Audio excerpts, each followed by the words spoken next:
Hey everyone, welcome to JMB Sound. My name is Jumi, I'm your host today. It's a pleasure to have you here. Now, this is a very special video because this is the first video of a series of videos where I'm gonna feature and review products that I've used with JMB Sound, which is my audiovisual company for weddings and events. Today, I bring you something that many of you may know. It's SKAA or SKAA PRO. What is SKAA? SKAA is a wireless audio transmission in the 2.4 GHz protocol. Basically, it's a proprietary protocol that uses frequency hopping in the 2.4 GHz and basically gets you stereo audio up to 4 receivers at the same time from one transmitter. This protocol has been already used for soundbox, like the soundbox Gen 3 and 4, the Death from Below, Death from Above from Dillinger Labs, and a line 6, I think it's stage 1 or something like that. So it's already an old system, but besides being old and using the 2.4 GHz, which we're gonna see later is not super good, it's still a pretty reliable system, at least in JMB Sound's hands. So let's go into some specs quickly. Here I have the Dillinger Labs Danny and the Dillinger Labs Sweetheart. I actually confused them because they are very similar. The boxes are almost identical, only on the front you have a T and an R for transmitter and receiver. So Danny is the transmitter and Sweetheart is the receiver. So let's go through what the little box has. 2 TRS inputs, so balanced, and 2 through outputs that are also balanced. We have 2 pads, -6 and -12 on each side, so that means if you have a stereo signal you can pad individually, which is great, you never know. And finally you have a switch from -10 to +4 for prosumer application or professional applications, meaning the line level is going to be higher or lower. On the other side of this little box we have a USB-C to charge, of course. We have the power button, which we're gonna turn on right now. Hold the button and it will turn green or red depending on the mode. We have a volume knob, which also acts as a mute. 1, 2, 3, and it should mute the signal. 1, 2, 3 to unmute. There is no signal for that in this. You only see it on the receiver, so you really need to pay attention to what you do. If you have no sound, you may need to give volume or triple tap it for it to work. Of course, the last thing we have is an antenna, and that's it. I'm gonna turn on the receiver, so the Sweetheart, and we can see that it is connected because it just blinked in green. The first time you get this device, it's not gonna be in green, it's gonna be in orange. There's a very nice video with Scott Ull. He explains everything about SKAA in very high amounts of detail, which I'm not gonna go through today because this is my opinion and my honest review of this.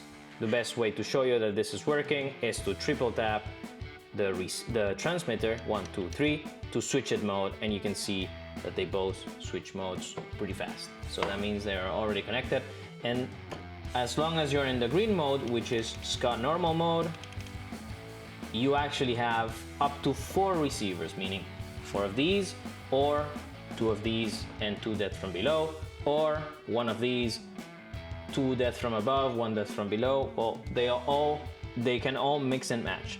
If I understood correctly, there is also a wireless headphone set that seems to be pretty nice, I guess, for DJs. Since this is SKAA is fixed latency, it's pretty nice to have it. There's no Bluetooth going on. You can still react to things that need fast applications, like tapping tempo or stuff like that. Now, I just switched modes, and it's important to understand these modes. Besides the fact that you can connect more devices or less, there's actually a fixed latency to this, meaning there's not gonna be a change. Then again, some of the techie guys in the audience will realize when I say it's between 19 milliseconds and 36 milliseconds. Some of you are gonna say, that's a waste of money. Wait a second, you don't know what I'm gonna say yet. The green mode, which is SKAA normal mode, uses 36 milliseconds of latency to process the signal. So from point A to B, it's gonna have 36 milliseconds. This doesn't take into account if you already have a wireless microphone going into a console and then from the console to a speaker. All of that has to be taken into account. It's called compounded latency. If 36 milliseconds is too much, like, I don't know, you're a musician that is has a very keen ear on the latency, or you're sensitive to latency, you also have the red mode, which is SKAA PRO mode, which of course reduces the amount of devices that you can plug into. So that means you can only have one Danny and 2 Street Hearts, or one Danny and 2 Death from Above. You see, it limits your connections, but at the same time, you also have 19 milliseconds. So to make this a bit clearer, I'm gonna put in the description a video from Scott who explains this latency issues, right? And he's gonna explain it with the utmost clarity, which is great. But here I'm gonna just do a clear clarification. With latency, we hear it everywhere in our daily life. This is not just a matter of digital compensation techniques, right? This is not packet loss, this is not, it has nothing to do with that. It has to do with the distance from our standpoint and the object that is emitting a sound. If a tree falls from me at 19 feet, the sound is gonna come to me at 19 milliseconds of delay. So this happens everywhere. I can just clap from the corner of this room, and that clap for this camera is gonna have a specific amount of delay determined in feet. So 1 millisecond is 1 feet. Just one clarification, if I tap on button, I can see what battery it has left. It's important to notice that the Danny can last up to 14 hours on paper, but I think I've used them more than 3 days in a row without charging it, and it's still going on. Maybe that amounts to 14 hours in my gigs, I don't know. I do have them on very regularly. The Street Heart says 12 hours on paper. I think this one has struggled for me a bit. I have one Street Heart that lasts pretty sure 9 hours, sure, and the other one lasts at least 10 hours. So bear in mind that components are not always 100% the same. I think this is still manufactured, or at least the components are designed in China because they're cheaper to make. I have been using SKAA mostly for wireless speakers, because that's why I discovered it, from saying, okay, I have 2 inputs and 2 through ports, meaning I can have center fills on my stage, but at the same time, I can have 2 satellite speakers on my audience very far back and 2 very close to me. So I actually have a lot of versatility with the only one transmitter. If I had to do the same with the Shure SLXD, I would have to first pay a lot of money, and second, I would have to daisy chain each one, which is extremely costly. It's too much. The inputs are balanced, so they are TRS, and I know it's jack. It's not, for sound engineers, this is not ideal. We would prefer XLR or combo. Okay, that's not an option, so we adapt to it. What do? We buy a TRS to XLR jack, and then we adapt to the situation. Besides being able to use it as a wireless speaker, I can also use the receiver as a portable IEM rig.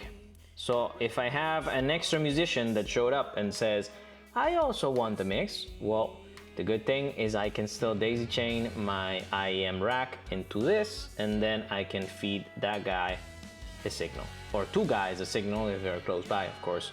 That limits the wireless IEM, right? The point is to be wireless. In this case, if you have to tether to this and then send 2 cables and both people are tethered, it defeats the purpose, but you have 2 headphone outputs that you can split with that there. This is also stereo, so I mean, if you like a cheap option for IEM monitors, you can have this box, strap it to your chest or whatever you want to do, and you have a pretty nice IEM. So I mentioned this operates in the 2.4 gigahertz, which is the most crowded section of the frequency spectrum for wireless applications. Well, fret not. At least for me, for the 15 gigs that I've used it for, it has not disappointed. Has been no issues whatsoever. Even if they advertise 50 meters of range, I've gotten a bit more than that. Line of sight, of course, always put it on top of a speaker and try to avoid any collision with objects as far as the line goes for the wireless system. If you do that, I think you get more than 50 meters of range, even though it's advertised on paper. Of course, they want to be safe, right? To say, you lied on the specs. No, this time they did not. 50 meters is assured, at least line of sight. I have performed the range test, which maybe I put on this video or not, depending on the quality of that video. I don't remember if I filmed it well or not, but it doesn't matter. 2.4 gigahertz is very crowded. It operates with most of the other cheap wireless systems that we find on the internet. Sennheiser has some, most except the Shure ones, the high-end ones, operate on 2.4 gigahertz. If you spent 100 euros or less, you're getting a 2.4 gigahertz with a fixed frequency and 2.4, which shares the frequency of this remote, for example, or the wireless DMX of the Ape Labs, or the wireless dongles, the Chinese wireless dongles, and most Bluetooth stuff, and your phone on discovery mode also operates in 2.4. So you can imagine that when there are 150 people around your transmitters and receivers, you can bet that it is dangerous, and you will probably have interference. And since this is a digital signal, you will have pops and cuts. Range test right now. I'm gonna play some music. This is my own original music, so no copyright infringement here. Thank you very much. And we can already hear we got some sound on the speaker. This distance, 7, 8, 9, 10, 11, 12, 13, 14, 15, 16, 17, 18, 19, 20, 21, 22, 23, 49, 50. Let's keep walking a bit more.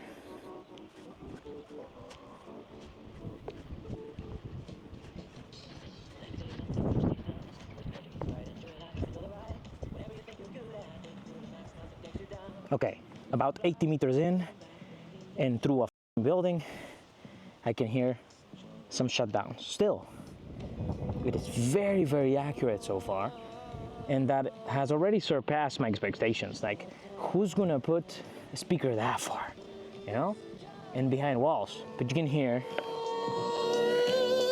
that it's already struggling signals if I move around, mostly if I block it with my body. It is still pretty crazy that I can carry all this by myself 80 meters in via walls, but yeah, there is shadows now.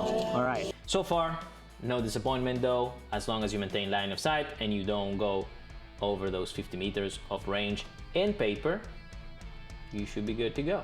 Audio quality is 44.1 as far as I'm aware. I don't know, they don't specify it on Thomann's website, so I am unsure what the audio quality is, but 44.1 is more than enough for live audio applications, unless you're very picky and you can notice the amount of samples on 1 second of audio. Should you get SKAA? Well, that's a very important question. Each unit is independently 221 euros. 663 euros for one transmitter and 2 receivers, which means you already have a stereo signal spread wide, which is pretty nice. If you already have soundbox, stage 1, that from above or that from below, this is a must-have, at least if you have a console and you don't want to use Bluetooth with their system. I recommend totally a Dani on your arsenal if you're gonna use the soundbox ecosystem, since they are the loudest speakers on the market. I would definitely suggest you have control over your line signals, and this is a good idea to do so, not only because it has padding, but also because you can actually connect directly to those speakers without any extra cables. So that means that's literally your kit. You already have the speaker that is ready to go with the Dillinger Labs Dani. Even if it has not disappointed me personally, you always have to take 2.4 gigahertz systems with a grain of salt, because it's a very crowded environment, and maybe someday there's going to be a technology that literally works on the same spectrum and everyone's using it on their phones, and you're gonna have a nightmare of a time. Let's hope that this is not gonna go obsolete anytime soon, and that battery is gonna last enough. So if you liked my honest opinion on the SKAA system, please leave a like or a comment. Tell me, what do you think of this system? Is 2.4 gigahertz that risky? I don't know, at least this one has not been that risky for me. I am pretty sure that when I go to a gig, I set this one up and it works. Then again, I worked on weddings and sometimes small events, private events. I haven't used it on the festival side. For small events and stuff, this has not failed me yet. Anyway, leave a like if you like, and tell me what you think. Do you have SKAA Pro? Are you gonna use it? Are you gonna purchase it? Do you have a soundbox system? Do you like it? Let me know in the comments. I wanna know. I genuinely wanna know. It hasn't disappointed me, but maybe it does you. Let me know. See you on the next video of JMB Sound.